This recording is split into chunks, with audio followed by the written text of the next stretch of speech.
Hey guys, Case we Top Branch here. One of the essential tools for a arborist is a throw weight and throw line. I'll show you guys how I tie them on and how I throw it. I use a nail knot. So basically you end up putting it through the loop and wrap it around your finger a couple times. And then go around the standing part of the line and your loops, pass a bite back through it. Makes it so that way it can, you pull the tail right here and the whole entire thing will come undone, but it's super strong. So a lot of times when you're doing a really long throw, I end up taking a bite of loop just like this, passing it through the ring, and makes two things that I can hold on to.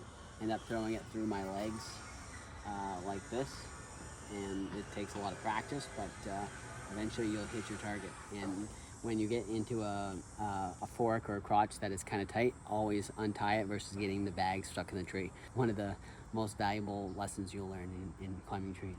It ends up being like a pendulum between your legs, and I'm of course throwing very horizontal, not necessarily really vertical. I'm getting this dead dying hemlock over there. We're putting a line in it we're installing a line in it so that way we can pull it through the canopy of these other trees without really hurting them. If I just use like hammer and wedges, it would probably want to just sit into those trees, and then it'd be a pain to have to take down. So we're going to use a machine to help pull it through to get it where we want it to be.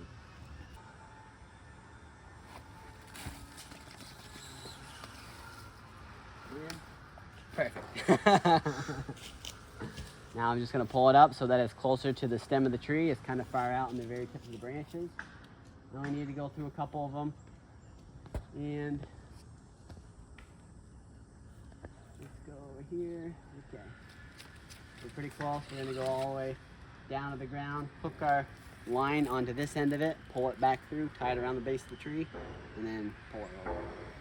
That's basically how you use a throw weight. You usually put one of these in the trees either to aid in a little bit of pulling, if you need to pull a top or a branch or something like that, or a whole tree, or you use this line to install a big line to either climb up or to pull over. So there's plenty of other ways to tie it. There's plenty of other ways to throw it. Each situation's kind of a little different, so do what's going to be the best in your situation, and you'll have to end up throwing it a million times than you'll get it once.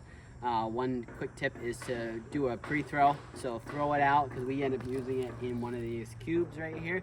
They all end up kind of collapsing and getting small, and sometimes the loops can get crossed on each other. So if you do a pre-throw, you restack the line, will make it so that way you have less knots that come up and mess up your line, or because you can get a good throw, but if there's a giant knot in it and if you end up pulling it pretty tight, it'll be really hard to untie it. So that's just one thing to keep in mind. Remember to like, subscribe, throw those comments below, and also if you're on Instagram, feel free to follow us. Is that what it is? Follow us, whatever that is, and we'll put out more in a little bit more. So let's get to work.